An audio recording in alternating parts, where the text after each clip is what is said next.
Nah, puji Tuhan, di sore hari ini kita sudah masuk ke topik yang terakhir dalam tema kita, kemurnian perayaan Natal. Dan topik pada sore hari ini adalah Natal hanya Kristus. Nah, sebelumnya izinkan saya juga mengucapkan selamat Natal bagi kita sekalian. Kiranya sukacita Natal sungguh-sungguh bisa kita rasakan di dalam hati setiap kita. Dalam topik yang pertama, kita masih ingat bagaimana kita sudah mendengarkan penjelasan tentang kita menolak pohon Natal. Karena pohon Natal berkaitan erat dengan praktik penyembahan berhala di masa lalu. Demikian juga lilin Natal yang juga kita tolak karena juga masih berkaitan dengan penyembahan berhala di masa lalu.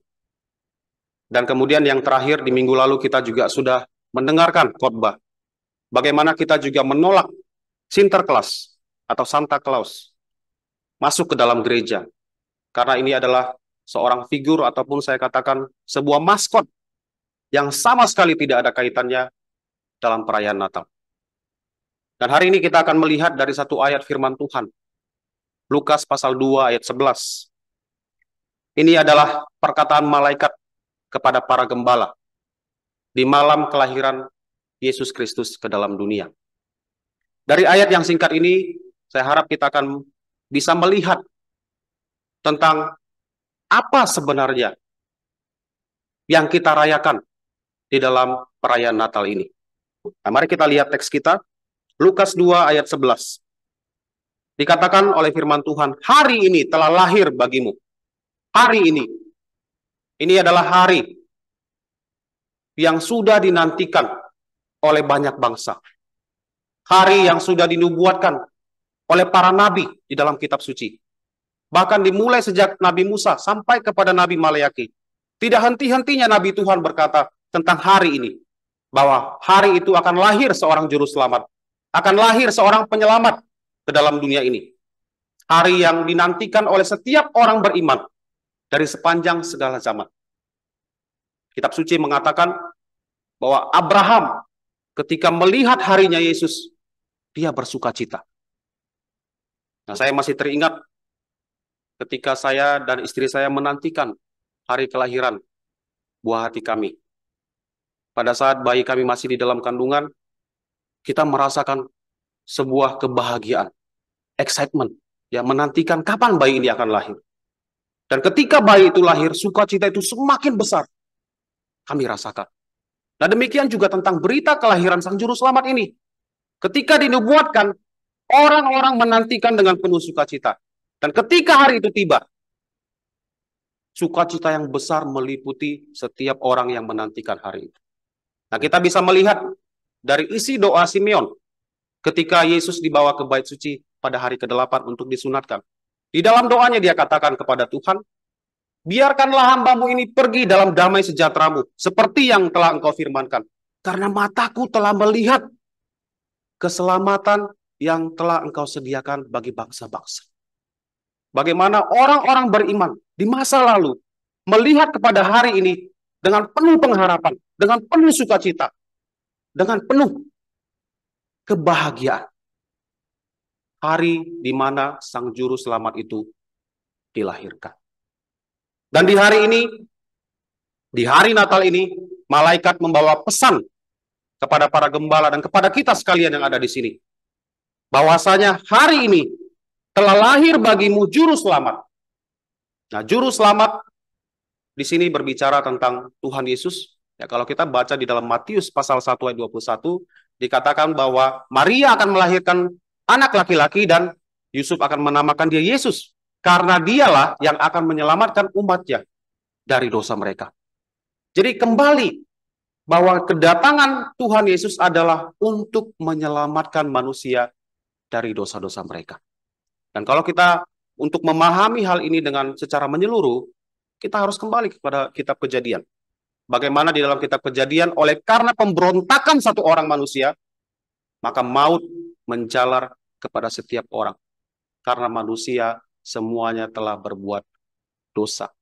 Kita digambarkan hidup di dalam kegelapan. Kita suka pada kegelapan. Kalau Tuhan harus menantikan manusia untuk datang kepada Tuhan, maka tidak akan ada manusia yang sampai kepada Tuhan. Karena hati kita sudah gelap, kita suka kepada hal yang berdosa. Kita menjauhi terang itu. Kitab suci bahkan mengatakan ketika Yesus datang kepada milik kepunyaannya, mereka tidak mengenal dia. Artinya mereka lebih suka hidup dalam keberdosaan mereka. Dan itulah sebabnya Tuhan harus datang kepada manusia. Dia menjelma menjadi manusia. Juru selamat. Dia yang akan membebaskan kita dari segala dosa-dosa kita. Nah, arti nama dari Yesus itu merupakan sama artinya dengan kata Yosua atau Yeshua yang artinya adalah Allah menyelamatkan. Jadi dari arti nama Yesus sendiri kita sudah bisa melihat siapa dia, bahwa dia adalah penyelamat umat manusia dari dosa-dosa mereka. Dan ini adalah sebuah berita yang sudah dinantikan oleh banyak orang, juru selamat.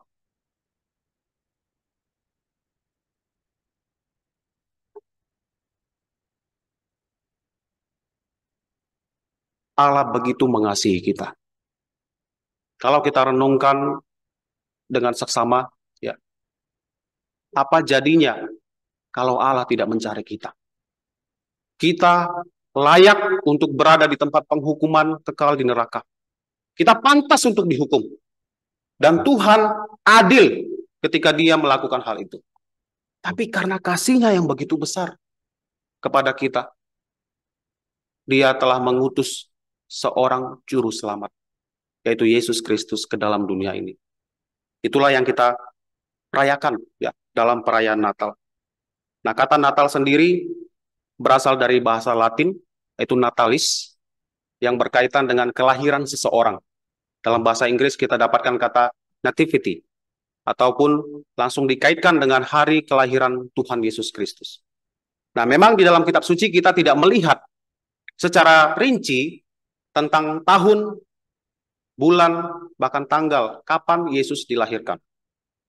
Nah, tanggal 25 Desember ditetapkan oleh seorang paus dari Roma Katolik, itu Paus Julius pertama pada tahun 336. Ya. Dan hari ini dipilih supaya ada satu hari di mana kita bisa menjadi hari yang bisa dijadikan acuan bagi setiap orang Kristen untuk merayakan Natal. Tapi saya pribadi merasa bahwa isunya bukan terletak pada tanggalnya, tapi apa yang kita lakukan dalam merayakan Natal itu. Siapa fokus di dalam perayaan Natal itu? Siapa yang kita sembah? Siapa yang kita syukuri kelahirannya pada hari Natal itu?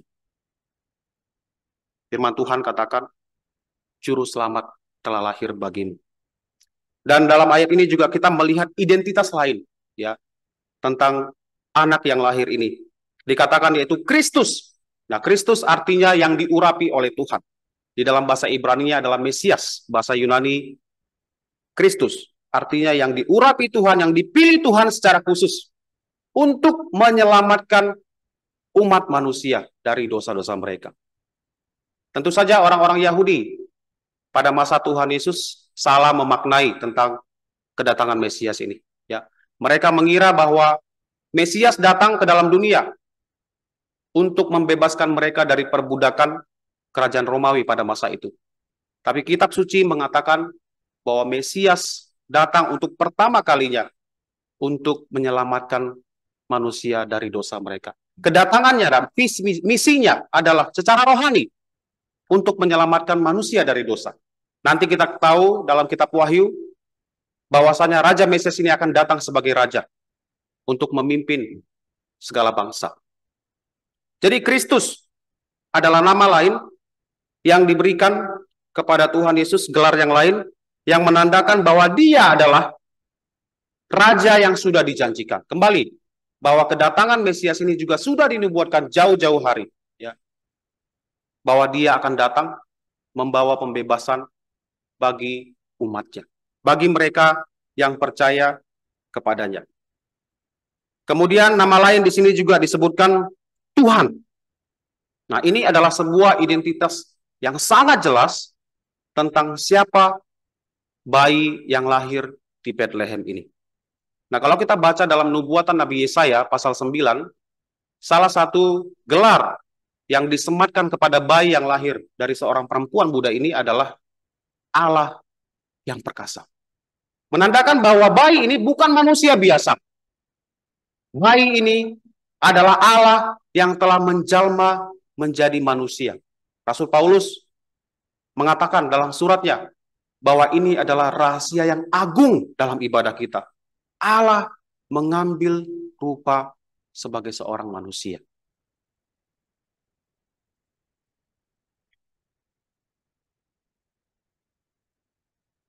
Yesus yang telah dilahirkan ke dalam dunia ini. Hari Natal yang kita rayakan setiap tahunnya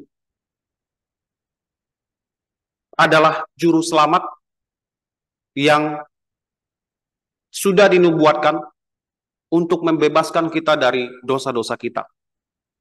Dia adalah Mesias atau Kristus yang juga dinubuatkan untuk membebaskan umatnya dari dosa-dosa mereka. Kemudian dia adalah Tuhan. Dia adalah Allah sendiri yang telah menjelma menjadi manusia. Yang lahir di kota Daud sesuai dengan nubuatan Nabi Mika, bahwasanya dia akan lahir di Bethlehem, di kota Daud. Bukan sesuatu yang mendadak direncanakan oleh Tuhan Allah, tetapi rencana ini sudah sangat sempurna direncanakan. Bahkan setelah manusia, sebelum manusia jatuh ke dalam dosa, rencana ini sudah ada. Karena Tuhan mengetahui masa depan. Jadi dalam hari perayaan Natal, ya, kita melihat bahwa fokusnya yang kita sembah, yang kita rayakan adalah tentang kelahiran juru selamat, yaitu Kristus, Tuhan di kota Daud. Nah, inilah perayaan Natal yang sesungguhnya, yang harus kita sadari, kita rayakan dengan hati yang bersyukur. Nah, sangat ironis sekali, ya, kita melihat dalam perayaan Natal di berbagai belahan dunia, mereka sudah salah merepresentasikan tentang siapa yang kita rayakan pada hari Natal. Sekarang kita juga, saya rasa di sini, mungkin ada sebagian dari antara kita yang ketika melihat pohon Natal, misalnya, hal yang kita pikirkan adalah tentang kelahiran Tuhan Yesus ke dalam dunia. Kemudian kita melihat hiruk pikuk dalam perayaan Natal. Kita mengetahui bahwa ini adalah peringatan tentang hari kelahiran Tuhan Yesus.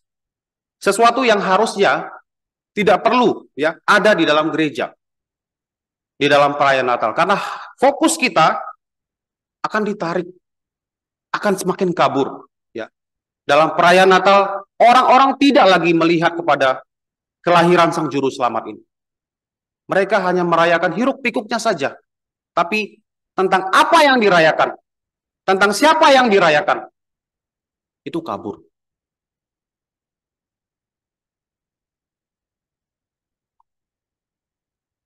Sewaktu saya mempersiapkan firman Tuhan ini, mengingat banyaknya nubuatan tentang kelahiran Sang Juru Selamat, terlintas ya di pikiran saya. Apa jadinya kalau seandainya para nabi hidup di masa sekarang, melihat bagaimana orang-orang yang mengaku beriman, orang-orang Kristen, di dalam merayakan Natal, hal-hal yang tidak ada kaitannya sama sekali dengan Sang Juru Selamat ini ada di dalam gereja. Saya rasa teguran yang keras, hardikan yang keras akan mereka lontarkan kepada kita sekalian, orang-orang Kristen yang merayakan Natal dengan segala pernak-pernik yang tidak ada kaitannya dengan perayaan Natal. Poinnya, masalahnya adalah orang-orang tidak lagi melihat bahwasanya dalam perayaan Natal itu kita bersyukur kepada Allah atas kelahiran Sang Juru Selamat ini. Atas kelahiran Kristus Mesias yang dijanjikan. Tuhan yang menjelma menjadi manusia. untuk menyelamatkan kita dari hukuman dosa.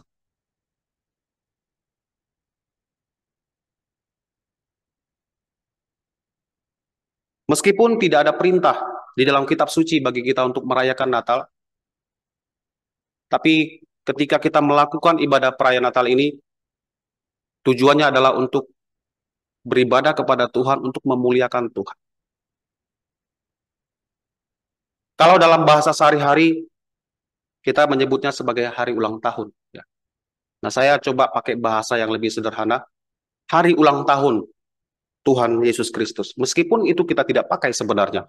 Tapi untuk memberikan ilustrasi kepada kita, coba bayangkan, ketika saudara merayakan ulang tahun, lalu dalam perayaan ulang tahun itu, segala dekorasi, bahkan mungkin ada yang membuat wajah, print wajah yang di-print di kue, ya, bagi orang yang berulang tahun tersebut.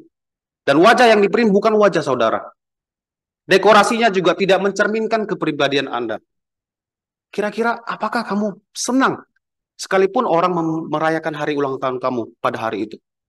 Tentu kita akan merasa, apa-apaan ini? Tidak ada kaitannya dengan saya. Meskipun pada hari itu adalah hari ulang tahun kamu. Tapi ketika orang-orang merayakannya dengan cara yang tidak pantas, tidak sesuai dengan apa yang kamu harapkan, kita sebagai manusia berdosa saja merasa tidak senang. Dalam perayaan itu kita tidak merasa bahwa hari kelahiran saya sedang dirayakan. Kita tidak merasa seperti itu. Nah, bagaimana dengan Tuhan Yesus yang meskipun tidak ada perintah untuk merayakan hari kelahirannya, tapi ketika seluruh dunia, bahkan orang-orang Kristen yang mengaku dirinya sebagai Kristen, merayakan hari kelahiran Sang Juru Selamat, dan salah merepresentasikan perayaan itu dengan membawa pohon Natal, lilin Natal, bahkan Sinterklas yang sama sekali tidak ada kaitannya dengan kelahiran Sang Juru Selamat ini. Kira-kira bagaimana? Apa yang Tuhan pikirkan? Dan berita tentang keselamatan yang begitu mulia, yang begitu besar, yang harusnya menjadi sukacita bagi setiap orang berdosa, menjadi kabur. Orang-orang tidak lagi melihat kepada Yesus, tapi kepada segala pernak-pernik perayaan Natal ini. Nah, saya percaya ini adalah salah satu cara dari si jahat, ya, untuk menarik hati orang daripada juru selamat ini, supaya berita keselamatan itu dikaburkan. Mungkin bagi sebagian orang ini terlalu ekstrim, ya. Bagaimana mungkin pohon Natal, Sinterklas, lilin Natal bisa menarik hati orang dari Tuhan Yesus? Tapi fokusnya akan menjadi kabur. Orang-orang tidak lagi melihat sejatinya di dalam perayaan Natal itu bahwa hanya Yesus Kristus yang menjadi fokus utama dalam perayaan Natal itu. Nah, Bapak, Ibu, saudara-saudari yang terkasih di dalam Tuhan, jangan biarkan rencana keselamatan yang begitu mulia yang telah Tuhan sediakan di hadapan bangsa-bangsa menjadi kabur dengan perayaan-perayaan yang sama sekali tidak ada faedahnya, pernak-pernik Natal yang sama sekali tidak ada hubungannya dengan kelahiran Sang Juru Selamat kita. Mari kita renungkan dengan seksama. Di dalam perayaan hari Natal, siapa yang menjadi fokus utama? Siapa yang saya sembah? Siapa yang saya syukuri kelahirannya pada hari itu? Yaitu Juru Selamat kita, Yesus Kristus, Tuhan di kota Daud. Dan biarlah berita tentang kelahiran Tuhan Yesus ini mengingatkan kita kembali tentang bagaimana orang-orang yang beriman di masa lalu menantikan hari itu. Dan kita yang sudah hidup setelah hari kelahiran Tuhan Yesus melihat ke belakang bahwa ada pengharapan bagi setiap orang berdosa akan pengampunan dosa. Kita tidak lagi dihukum atas dosa dan pelanggaran kita. Kita telah diselamatkan, juru selamat telah lahir bagi kita. Sehingga kita bisa mendapatkan pengharapan akan hidup yang kekal. Jadi, dalam perayaan hari Natal ini, kita bersyukur untuk kelahiran Tuhan Yesus, Juru Selamat kita. Nah, kiranya Tuhan menolong kita sekalian. Mari kita berdoa.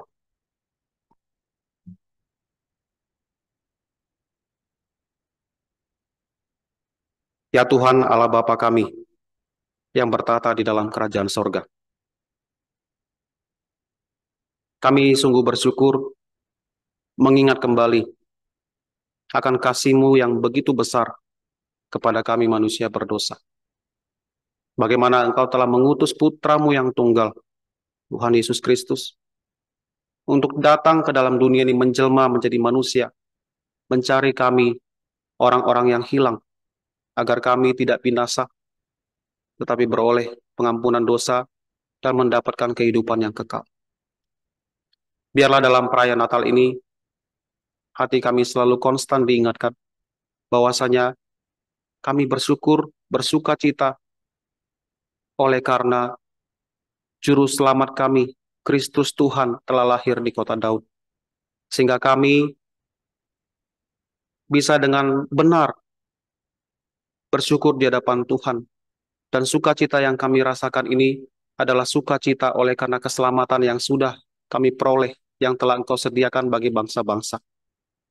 Bapa Sorgawi, kami terus berdoa bagi setiap orang-orang beriman, umat-Mu, umat pilihan-Mu, agar Engkau yang menjaga hati kami sekalian, agar fokus kami tidak teralihkan oleh hiruk-pikuk perayaan Natal yang selama ini, sampai hari ini, dirayakan oleh dunia ini. Biarlah hati kami senantiasa tertuju hanya kepada Juru Selamat kami yang telah lahir di kota Betlehem. Ampunilah kami ya Bapa atas segala dosa dan kesalahan kami selama ini. Di dalam nama Tuhan Yesus, kami berdoa dan bersyukur. Amin.